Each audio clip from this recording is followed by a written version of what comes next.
Capítulo 4. A renovação do novo homem.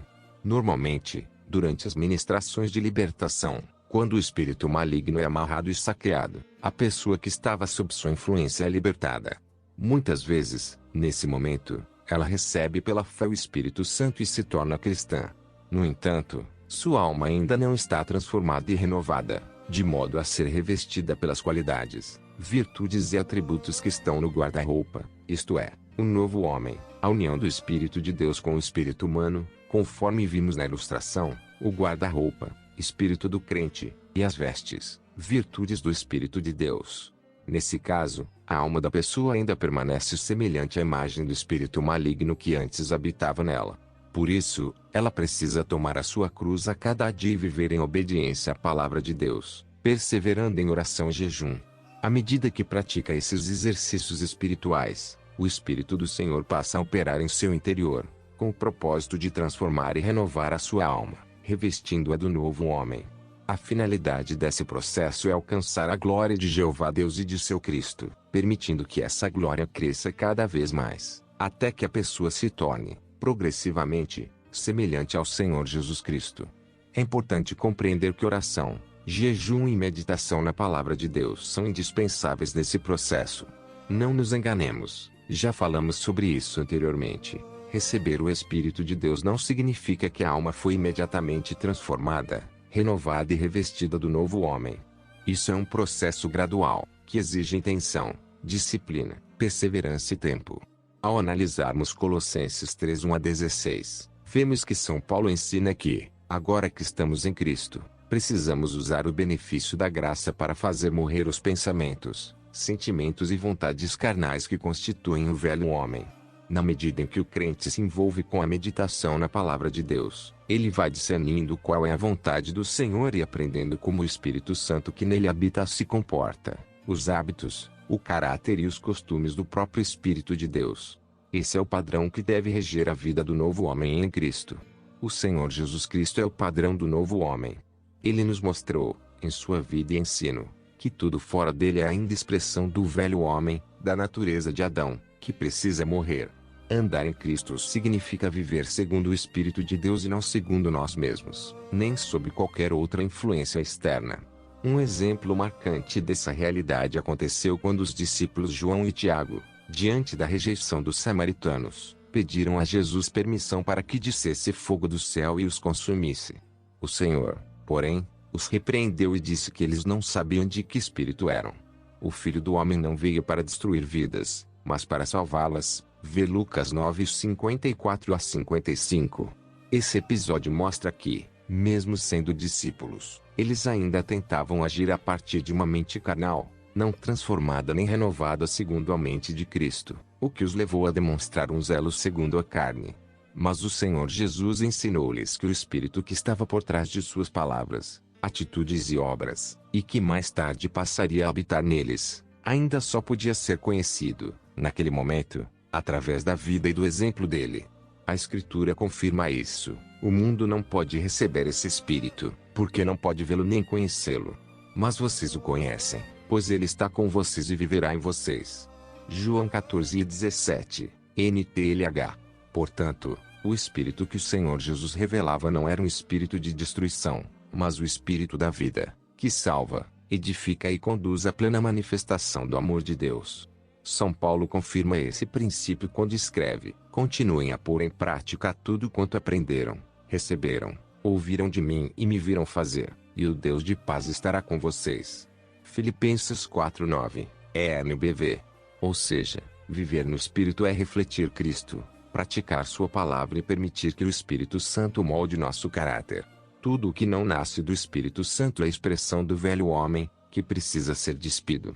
Mas quando o crente anda em Cristo, revestindo-se do novo homem, sua vida torna-se reflexo da paz e da salvação de Deus. Essas são as coisas que o crente deve aprender e praticar diariamente. Pela leitura da palavra, ele absorve as energias e vibrações espirituais do Espírito de Deus, sustentando sua vida espiritual em amor divino tanto aos irmãos quanto aos inimigos. Meditar nas Escrituras com uma alma pura é um ato de justiça diante do trono de Deus. Essa prática não apenas purifica, transforma e renova o coração, mas também acrescenta o que somos no Espírito de Deus. Assim, o crente é revestido do novo homem e se torna cada vez mais semelhante ao Filho de Deus em justiça e santidade, tornando-se espiritualmente mais forte no Senhor. Entre muitas coisas, a meditação nas Escrituras Sagradas é uma das 7 maneiras de sermos fortalecidos no Senhor. Ela garante força espiritual para caminhar segundo os princípios, mandamentos e instruções da palavra, conservando a pureza necessária para que o Espírito de Deus tenha liberdade de trabalhar, produzir aumento e formar em nós a imagem de Cristo. É esse o processo de purificação que os seres humanos precisam passar para poder despir o velho homem em suas almas, a imagem do Espírito que habitava em seus espíritos. As sementes das trevas e seus espíritos. Assim como a semente da palavra de Deus vem acompanhada do Espírito de Cristo, também a semente das trevas, dependendo do tipo de pecado, virá acompanhada pelo espírito correspondente. Por exemplo, a semente da luxúria vem acompanhada pelo espírito da luxúria, que incita a pessoa a desejos impuros e descontrolados, levando-o a pecados de moralidade sexual. A inclinação para a luxúria opera por meio de mentiras e promessas vãs, oferecendo prazer momentâneo, mas deixando a alma vazia e cativa. Muitos, por se deixarem dominar por essa semente, tornam-se escravos da pornografia, da fornicação e de práticas vergonhosas que corrompem o espírito, corpo e a mente. A semente da vaidade vem acompanhada pelo espírito da vaidade, que faz a pessoa viver em busca de glória própria, aparência e reconhecimento humano. Esse espírito leva a alma a nutrir orgulho, exibicionismo e a necessidade constante de aprovação. A vaidade é um cativeiro sutil, pois disfarça-se como beleza ou mérito, mas por trás dela está a exaltação do acima de Deus. A semente da emulação vem acompanhada pelo espírito da competição, que gera comparação, rivalidade e divisão entre os homens. Em Gálatas 5:19-21, o apóstolo Paulo é claro ao listar as obras da carne, e entre elas encontramos emulação, isto é, o espírito de competição que provém da natureza do velho homem. Portanto, enquanto essa semente estiver ativa, o velho homem permanece vivo, o que certamente condiciona a transformação e a renovação da alma. Assim, o novo homem não pode ser plenamente revestido na alma da pessoa em questão. Isso mostra que a emulação não é apenas um comportamento socialmente aceitável, mas um pecado diante de Deus. Em Tiago 4:8 lemos: Achegai-vos a Deus, e Ele acolherá todos vós. Pecadores, limpai as vossas mãos, e vós que tendes a mente dividida pelas paixões, purificai o coração. Aqui vemos que a mente dividida é fruto das paixões da carne, como emulação, e precisa ser purificada. A competição divide a mente e o coração, levando o homem a servir 2 senhores, quando Deus nos chama a uma entrega inteira e indivisa. Por outro lado, em Filipenses 2:2-4 Paulo nos exorta: completai a minha alegria, tendo o mesmo modo de pensar, o mesmo amor, um só espírito e uma só atitude. Nada façais por rivalidade nem por vaidade, pelo contrário, cada um considere, com toda a humildade, as demais pessoas superiores a si mesmo. Cada um zele, não apenas por seus próprios interesses, mas igualmente pelos interesses dos outros. Note que o apóstolo nos chama a rejeitar a rivalidade, e a principal coisa que a emulação promove é justamente a rivalidade. Isso se vê claramente no desporto, onde a mentalidade dominante ensina que é tudo ou nada, que o meu interesse deve prevalecer contra o interesse do adversário. Essa mentalidade competitiva leva o homem a considerar-se melhor do que o outro e a buscar vencer custe o que custar. Mas segundo o coração de Deus, somos chamados a cuidar dos interesses do próximo, mostrando o amor. Esse sentimento competitivo é fruto do velho homem e precisa morrer. Para isso, é necessário treinar a mente para rejeitar toda forma de emulação, o que inclui, mas não se limita ao desporto. Somente assim a alma pode ser purificada e curada dessa enfermidade. Se não houver essa morte, o fruto da carne continuará a prevalecer, e como declara Gálatas 5:21, aqueles que praticam tais coisas não herdarão o reino de Deus. A semente da ira vem acompanhada pelo espírito da ira, que desperta explosões de raiva, rancor e violência. Esse espírito conduz a pessoa a perder o domínio próprio, ferindo a si mesmo e ao próximo. A ira abre portas para decisões precipitadas e palavras destrutivas, que deixam marcas profundas. É um cativeiro que aprisiona o coração no ressentimento, impedindo a expressão do amor de Deus. A semente da ganância vem acompanhada pelo espírito da ganância, que produz insatisfação, avareza e um desejo incessante por mais, fazendo com que a pessoa nunca esteja contente e viva sempre escravizada ao dinheiro e às posses. Esse é o estado atual de muitos líderes, tanto na área política quanto na eclesiástica. Encontram-se em cativeiros espirituais. A insatisfação constante é a expressão externa de uma alma aprisionada pela ganância. Esses líderes precisam de libertação, pois a consciência do cativeiro em que estão é cada vez mais evidente. Os que foram libertos dessas correntes pelo sangue do Cordeiro devem se colocar em intercessão e batalha espiritual contra os poderes que os mantêm presos, a fim de que alcancem plena liberdade em Cristo. A semente da vaidade vem acompanhada pelo espírito da vaidade, que leva a pessoa a buscar glória para si mesma, exaltação própria e aparência exterior, em vez de cultivar a humildade diante de Deus. A semente da inveja vem acompanhada pelo espírito da inveja, que corrói a alma, levando a pessoa a entristecer-se com a bênção do próximo e até desejar a sua queda.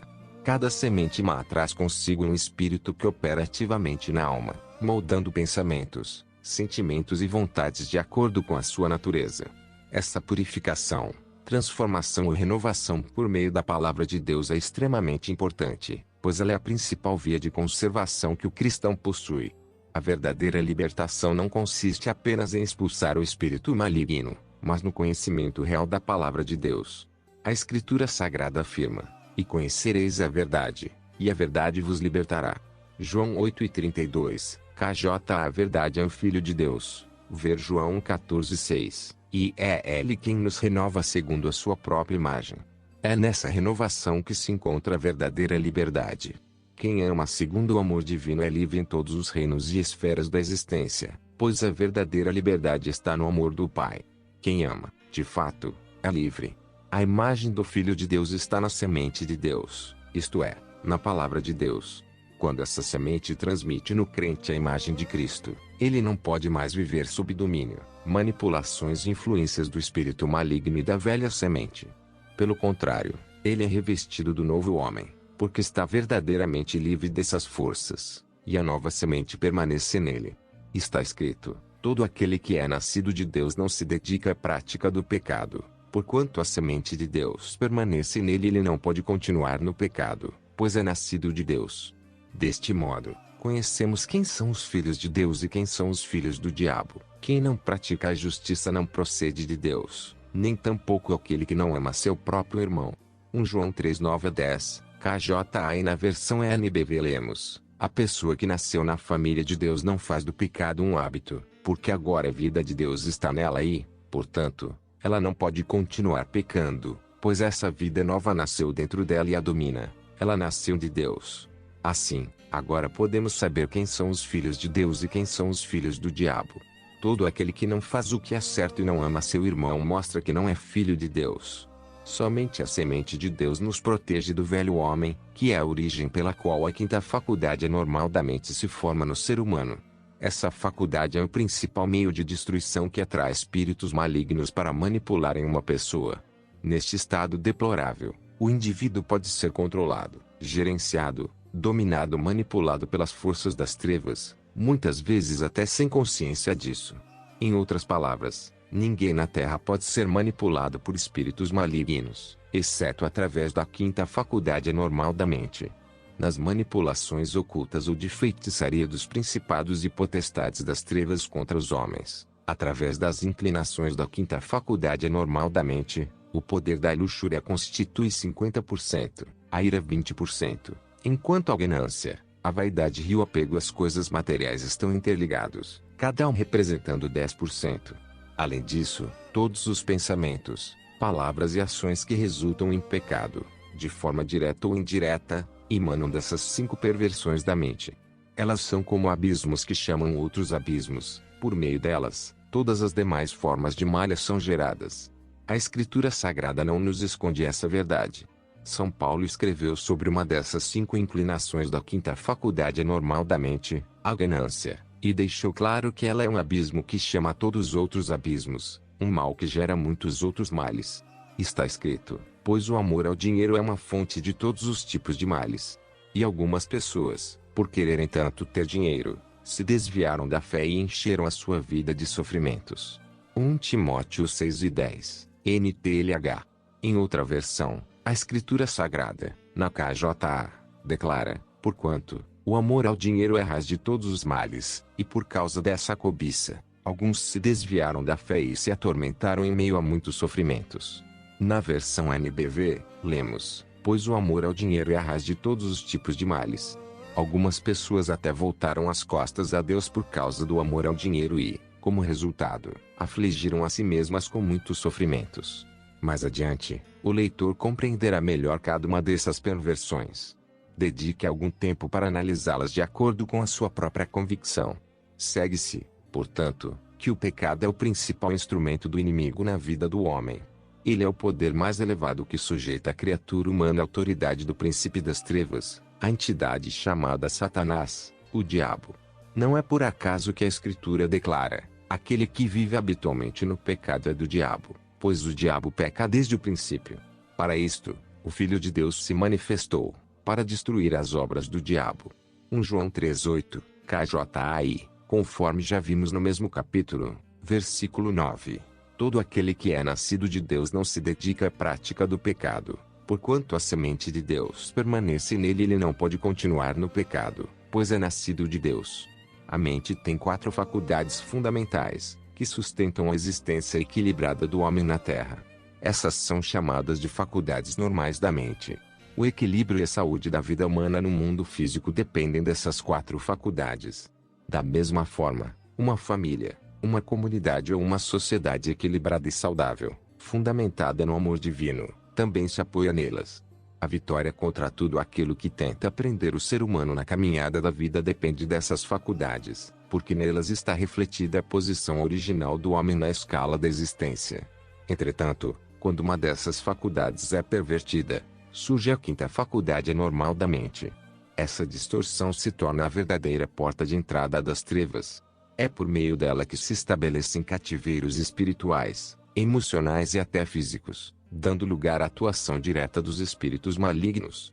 No mesmo capítulo de 1 Timóteo, no versículo 11 KJA, São Paulo nos aconselha, dizendo: porém, tu, ó homem de Deus, foge dessas ciladas e segue a justiça, a piedade, a fé, o amor, a constância e a mansidão.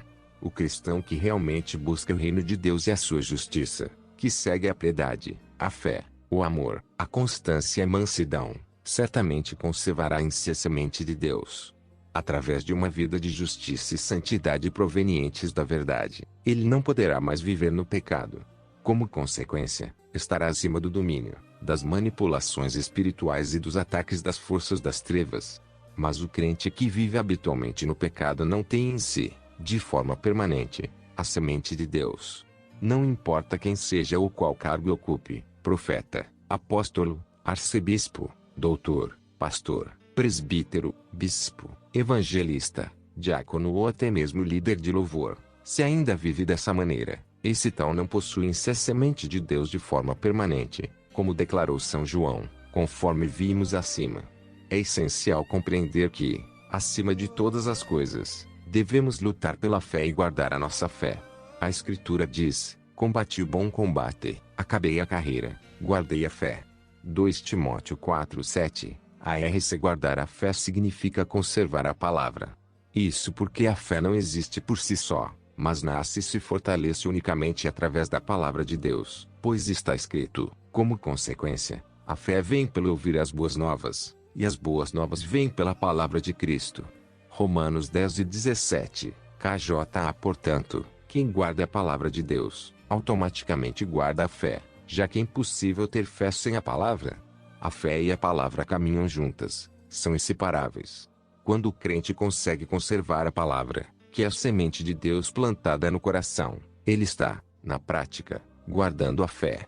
Essa é a verdadeira visão espiritual. Guardar a fé é preservar a palavra, abandonar a fé e abandonar a palavra.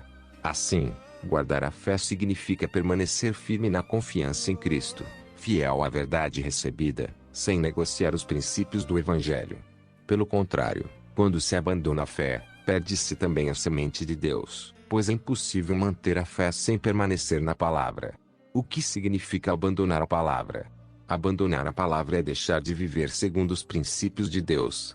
Mesmo que alguém continue a frequentar a igreja, cantar, pregar ou exercer serviços no reino, é trocar a prática da verdade por uma vida de desobediência, seja de maneira consciente ou inconsciente. Apostasia consciente e inconsciente. A Escritura Sagrada fala da apostasia, que é o abandono da fé. Essa apostasia pode ser consciente, quando a pessoa renuncia deliberadamente a Cristo e a sua palavra, ou inconsciente, quando alguém continua na igreja, mas não vive a palavra, não a pratica e, sem perceber, já a abandonou. Quem não guarda e não pratica a palavra, mesmo estando no meio da congregação, já fez uma apostasia. Esse é exatamente o que São João declarou: a palavra de Deus, isto é, a semente de Deus, não permanece nele. Isso acontece porque ao abandonar a palavra, abandona-se também a fé, pois é impossível separar as duas. A realidade atual. Muitos cantam, pregam, profetizam e servem no altar, mas, espiritualmente, já se tornaram apóstatas, não porque deixaram de estar presentes na igreja, mas porque deixaram de praticar a palavra de Deus. Todo aquele que não vive a palavra é apóstata, consciente ou inconscientemente, e já não tem em si a semente permanente de Deus. Além disso, precisamos cuidar a nossa mente, isto é, o nosso coração. O rei Salomão escreveu: acima de tudo, meu filho, cuide bem do seu coração porque dele depende toda a sua vida. Provérbios 4:23, NBV. Na versão NTLH lemos: tenha cuidado com o que você pensa, pois a sua vida é dirigida pelos seus pensamentos. Cuide bem da sua mente. São Paulo nos advertiu, dizendo: e não vos amoldeis ao sistema deste mundo, mas sede transformados pela renovação das vossas mentes, para que experimenteis qual seja a boa, agradável e perfeita vontade de Deus. Romanos 12:2, KJA. Em outra versão: não vivam como vivem as pessoas deste mundo, mas deixem que Deus os transforme por meio de uma completa mudança da mente de vocês. Assim vocês conhecerão a vontade de Deus, isto é, aquilo que é bom, perfeito e agradável a Ele. Romanos 12:2, NTLH. Caro leitor, a advertência do apóstolo Paulo mostra a centralidade da mente na vida espiritual. A transformação da mente não é opcional, é o caminho para conhecer e viver a vontade de Deus. É importante compreender que a mente é como um solo onde sementes são lançadas. Cada desejo, pensamento ou sentimento que aceitamos e alimentamos torna-se uma semente dentro da nossa alma. Essas sementes podem gerar frutos bons, se forem da palavra de Deus, ou frutos maus, se forem alimentadas por desejos carnais e influências malignas. Quando a mente não é renovada, mas se entrega a pensamentos distorcidos, desejos desordenados e sentimentos corrompidos, abre espaço para a formação daquilo que já estudamos, a quinta faculdade anormal da mente. É nessa dimensão que os pensamentos, vontades e emoções podem ser corrompidos ao ponto de produzir perversões e prisões espirituais. Cuidar da mente significa vigiar o que deixamos entrar, alimentar e crescer nela. Se a semente formar, como inveja, orgulho, vaidade, luxúria, ganância ou ódio o fruto que nascerá também será mau. A melhor atitude de um cristão é rejeitar essas sementes logo no início, antes que deem fruto e fortaleçam os poderes das trevas contra si mesmo. Uma mente renovada pelo Espírito Santo é campo fértil para a vontade de Deus. Já uma mente corrompida é terreno de legalidade para o inimigo. A vida espiritual do ser humano depende muito da sua mente. Aquilo que colocamos em nosso coração e em nossos pensamentos, cedo ou tarde, dará frutos e poderá fortalecer as forças das trevas contra nós mesmos. Se a semente formar, seja um desejo impuro ou um sentimento errado, os frutos também serão maus. Como vimos anteriormente, o Senhor Jesus deixou bem claro que não existe árvore boa produzindo mau fruto, nem inversamente, uma árvore má produzindo bom fruto. Por isso, o melhor caminho é arrancar essa semente má da nossa alma antes que ela cresça, pois dela jamais nascerá algo bom. A Escritura confirma que aqueles que se inclinam para a carne colhem morte e ruína, mas os que se inclinam para o Espírito colhem vida e paz. Vê Romanos 8:6, Gálatas 6:8. Se, ao contrário, ao invés de rejeitar tal desejo e buscar diante de Deus a purificação, escolhemos nos gratificar com ele, isso mostra que a alma não o rejeitou, mas o acolheu. Assim, por mais que se ore, jejue ou faça sacrifícios espirituais, Enquanto esse desejo ou sentimento for aceito e nutrido com imaginação, pensamentos e ideias, ele continuará ali, porque está sendo regado dentro de nós. São Tiago explica que a tentação nasce dos desejos que estão dentro de nós e, quando são alimentados, produzem o pecado, e, por fim, essa condição mental resulta em morte. Está escrito: mas a tentação vem da fascinação dos próprios pensamentos e desejos maus do homem. Estes maus pensamentos levam ao pecado, e, quando o pecado é consumado, leva à morte. Tiago 1:14-15, NBV. O Senhor Jesus ensinou que a boca fala do que o coração está cheio. Ver Mateus 12:34. Isso significa que tudo que aceitamos e guardamos na alma, cedo ou tarde, virá à tona em palavras, ações e reações. Se o coração foi treinado para rejeitar o mal e se fixar no que é puro e santo, ele produzirá bons frutos. Mas, se o coração se acostumar a se deleitar com desejos errados, a quinta faculdade anormal da mente passa a existir. Esses desejos são frequentemente alimentados pelas ofertas do mundo, que se manifestam em filmes, novelas, séries, músicas, livros e outras formas de entretenimento. Não são apenas criações humanas neutras, mas muitas vezes estão carregadas de inspirações malignas. Como anteriormente foi dito, os principados inspiram pessoas para produzirem esses conteúdos, com o objetivo de cativar as almas e mantê-las sob custódia das trevas. Assim, enquanto o mundo consome aquilo que parece ser apenas diversão, na realidade está se expondo a armadilhas espirituais cuidadosamente elaboradas para aprisionar a mente e corromper a pureza da alma. Os olhos, os ouvidos e os sentidos são portas por onde a alma recebe impressões. Aquilo que é provado pela primeira faculdade fundamental da mente desce e se transmite às outras camadas do ser, moldando assim o caráter do ser humano. Tudo o que passou pela primeira, percepção, segunda, aceitação ou rejeição, e terceira, discriminação e decisão, chega até a quarta faculdade para ser realizado de forma prática. Por isso, devemos ter muito cuidado com aquilo que colocamos diante dos nossos olhos e ouvidos. O Senhor Jesus explicou claramente sobre isso quando disse: os olhos são como uma luz para o corpo. Quando os olhos de vocês são bons, todo o seu corpo fica cheio de luz. Porém, se os seus olhos forem maus, o seu corpo ficará cheio de escuridão. Assim, se a luz que está em você virar escuridão, como será terrível essa escuridão? Mateus 6:22-23, NTLH. Na versão NBV está escrito: os olhos são como uma luz para o corpo. Se os seus olhos forem bons, haverá luz em todo o seu corpo. Mas se os seus olhos forem maus, seu corpo estará em profunda escuridão espiritual. E como essa escuridão pode ser terrível? Os olhos são a luz do corpo, isto é, aquilo que colocamos diante deles determina o estado da nossa mente e do nosso coração. Se os nossos olhos forem bons, voltados para aquilo que é puro, santo e edificante, a luz da vida encherá e será conservado dentro de nós. Mas, se forem maus, fixos em impurezas, vaidades e desejos contrários aos princípios de pureza recomendados nas Escrituras Sagradas, mesmo a luz que há em nós será enfraquecida e rebaixada e, se continuarmos a nos expor a tais coisas, certamente essa luz se apagará, e toda a nossa mente e coração serão dominados pelas trevas. É nesse processo que a quinta faculdade anormal da mente encontra espaço para se desenvolver. O mundo, movido por um sistema de corrupção, trabalha de forma oculta para alimentar e fortalecer a natureza terrena, isto é, o velho homem que deveria morrer. Quando isso acontece, o crente perde força espiritual, tornando-se incapaz de resistir aos desejos do coração e paixões da carne. E é por isso que vemos hoje uma geração de cristãos fracos, porque, em vez de vigiar os ouvidos, olhos e sentidos e preservar a mente, tem permitido que o velho homem seja continuamente alimentado e fortalecido.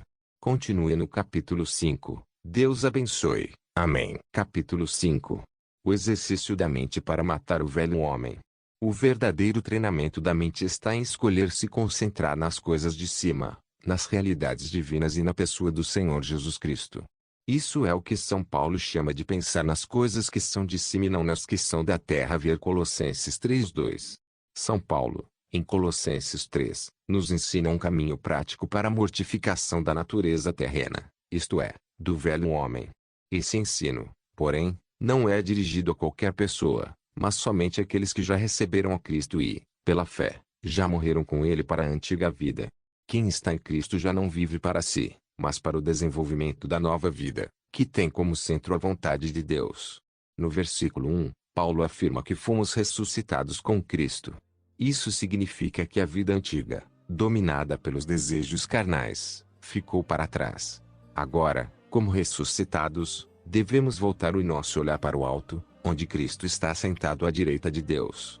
Essa mudança de direção é o início do exercício espiritual. No versículo 2, ele aprofunda o ensino e mostra como esse processo acontece: pensar nas coisas do alto.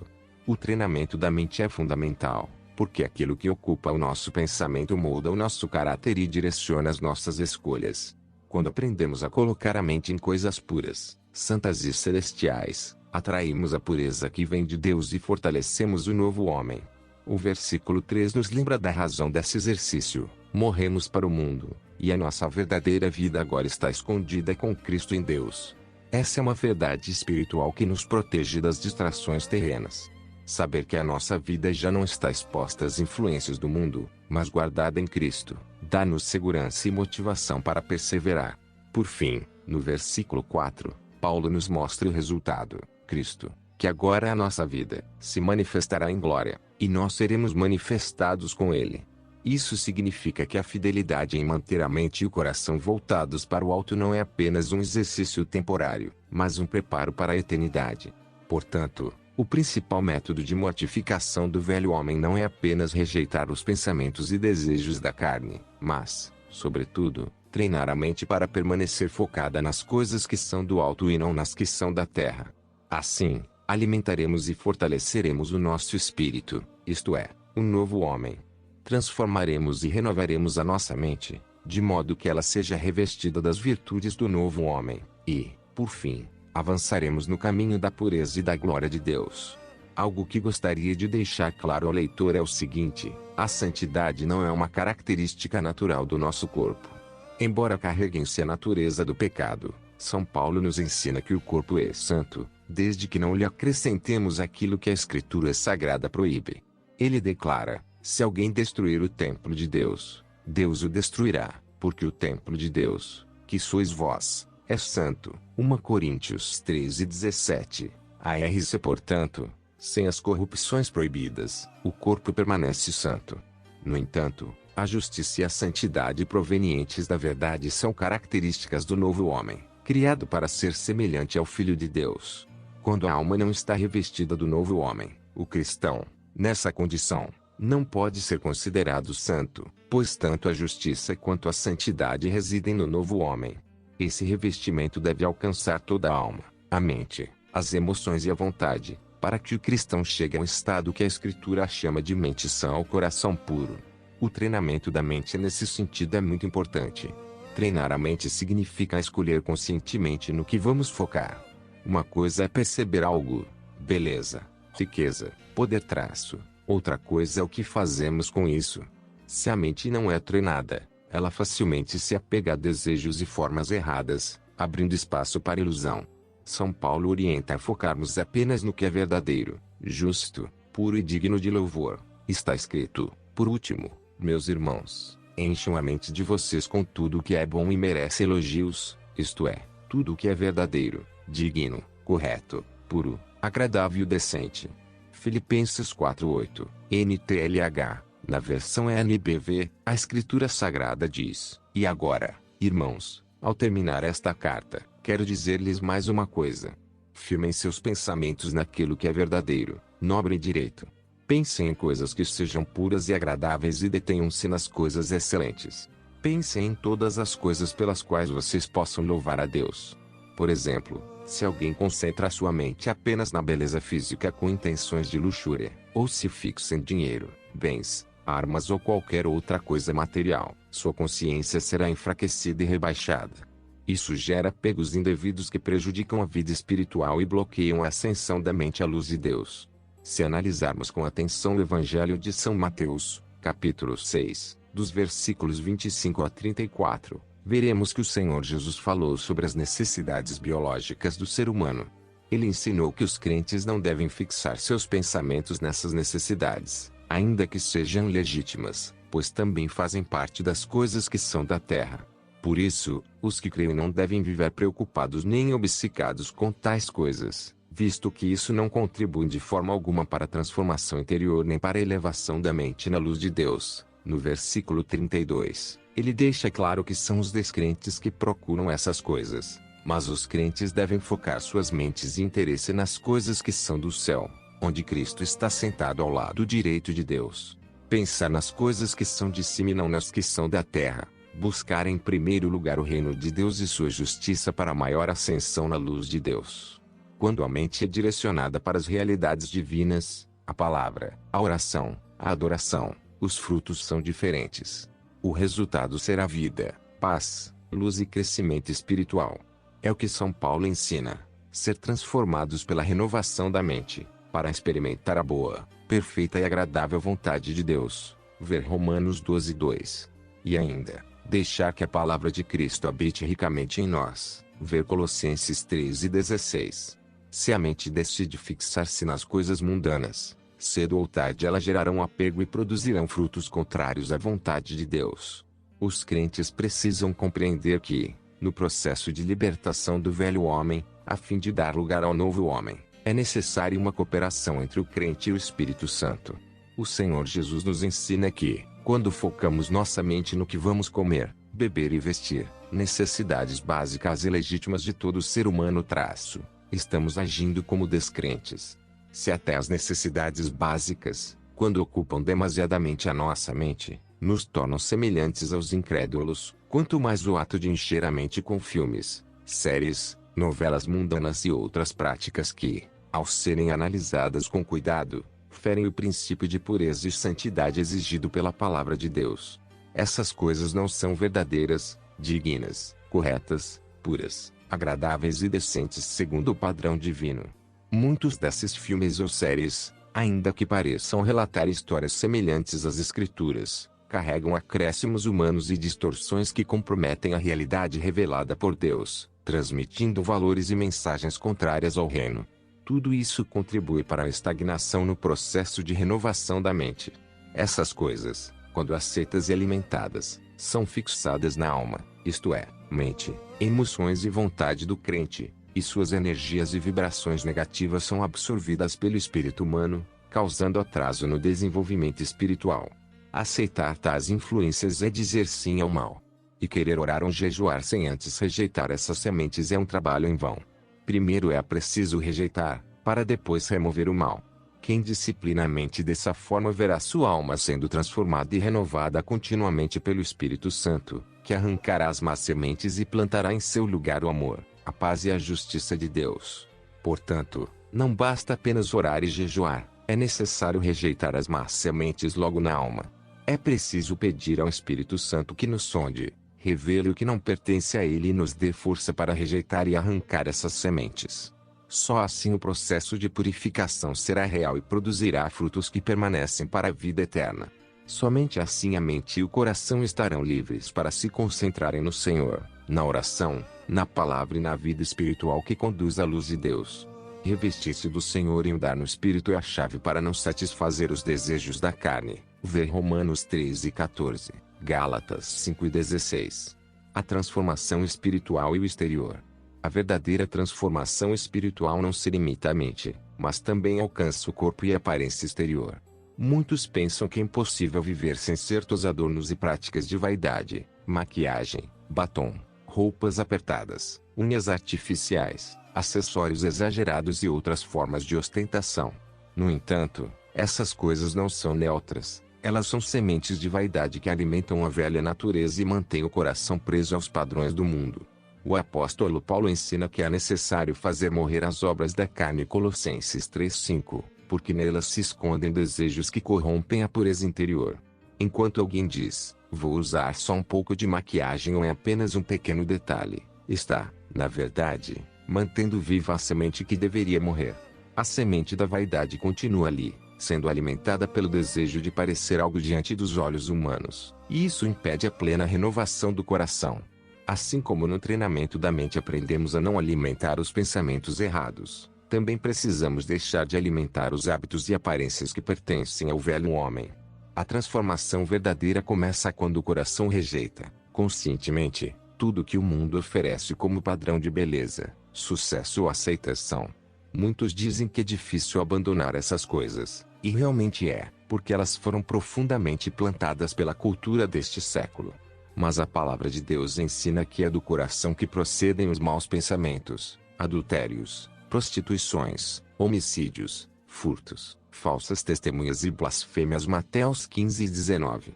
Quando o coração é purificado, o corpo naturalmente reflete essa mudança.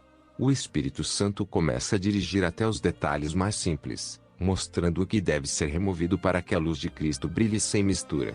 A libertação exterior é, portanto, consequência de uma libertação interior. Quando o coração se desprende da vaidade, o corpo deixa de servir como instrumento dela. A moda do mundo, que tem origem no orgulho e na sensualidade, perde o poder de influenciar. E, aos poucos, o cristão é moldado à semelhança de Cristo, simples, puro e santo em todo o seu ser. O processo é purificador. À medida que o crente se despoja dos adornos do mundo, ele se reveste das virtudes do Espírito. A mente é renovada, o coração é limpo, e o corpo torna-se um templo que reflete a glória de Deus. A Escritura Sagrada confirma: não seja o vosso adorno exterior, como o frisado dos cabelos, o uso de joias de ouro ou o vestir de roupas finas, mas o homem interior do coração, no incorruptível traje de um espírito manso e quieto, que é precioso diante de Deus. 1 Pedro 3:3-4. O lícito que não convém. São Paulo escreveu: todas as coisas me são lícitas, mas nem todas as coisas convêm. Todas as coisas me são lícitas, mas eu não me deixarei dominar por nenhuma. 1 Coríntios 6:12. ARC sobre o treinamento da mente. É fundamental compreender que ele não se aplica apenas às coisas ilícitas, isto é, aos pecados evidentes, mas também às coisas lícitas e, em muitos casos, puras em essência. Nem tudo o que é permitido convém à nossa vida espiritual, ao nosso chamado e ao nosso estado interior. Há coisas que não são pecado em si, mas que, se não forem governadas, passam a exercer domínio sobre a alma e a enfraquecer a sensibilidade espiritual. Assim, o verdadeiro treinamento da mente não consiste apenas em fugir do pecado manifesto, mas em aprender a discernir o que convém e o que não convém, o que edifica e o que enfraquece, o que liberta e o que começa a dominar. A mente treinada não é governada por impulsos, emoções ou desejos momentâneos, mas submete tudo ao domínio da consciência, da verdade e da vontade de Deus. Dessa forma, o homem não apenas evita a transgressão, mas preserva a pureza interior, a liberdade espiritual e o equilíbrio da alma. O treinamento da mente é um processo espiritual essencial para o aperfeiçoamento da alma e o domínio das emoções, pensamentos e desejos. Ele pode ser observado nas situações mais simples da vida cotidiana. Por exemplo, quando alguém que amamos decide se afastar de nós, a semente desse amor permanece em nosso interior. Contudo, se não aceitamos a realidade e começamos a alimentar esse sentimento com imaginações, lembranças, intenções e pensamentos recorrentes, essa semente recebe alimento emocional e cresce ainda mais. O resultado disso é dor, apego, angústia e até estados de ansiedade, tristeza profunda ou desequilíbrio emocional. A mente passa a girar em torno da ausência, e o coração torna-se cativo de uma emoção não resolvida. Porém, quando aceitamos a realidade e nos conformamos com o afastamento, algo diferente acontece. Deixamos de alimentar aquela semente. A pessoa aprende a resistir à tentação de imaginar, pensar ou criar intenções ligadas àquela emoção. Isso é um bloqueio consciente que impede o suprimento daquela semente emocional. Assim, com o tempo, o sentimento começa a perder força, seca e morre. Quando menos se espera, a pessoa já está livre. Esse princípio natural é o mesmo que se aplica nas dimensões espirituais. O treinamento da mente segundo o Espírito Santo. No campo espiritual, o Espírito Santo nos ajuda nesse processo de libertação interior. Ele é a graça que nos basta, a força que sustenta a alma enquanto passa pela transformação. A graça do Senhor atua como um poder que fortalece a mente para vencer as emoções corrompidas, os desejos ilícitos e os pensamentos que geram pecado. Esse é o verdadeiro treinamento da mente. Resistir, renovar e permitir que o Espírito Santo substitua os padrões mentais antigos pelos pensamentos de Cristo. É o que o apóstolo Paulo ensinou em Romanos 12:2. E não vos conformeis com este mundo, mas transformai-vos pela renovação da vossa mente, para que experimenteis qual seja a boa, agradável e perfeita vontade de Deus. Não se conformar, mas ser transformado. Quando um cristão não se conforma com os padrões do mundo, com os adornos, vaidades, modas, pecados e corrupções, e busca ser transformado pela palavra, ele deixa de alimentar as sementes da carne. Essas sementes, sejam emocionais, mentais ou físicas, perdem poder por falta de alimento. E, sem alimento, elas morrem. Assim, os desejos impuros, as emoções negativas e os pensamentos contrários à santidade são arrancados pela ação purificadora do Espírito Santo. Por isso, a falta de conformidade é um dos maiores segredos do crescimento espiritual. Ela é o que impede que o mal se fortaleça dentro de nós. Muitos filhos de Deus não conseguem vencer certos hábitos e pecados porque se conformaram. Quando o pensamento vem, em vez de resistirem, o entretém.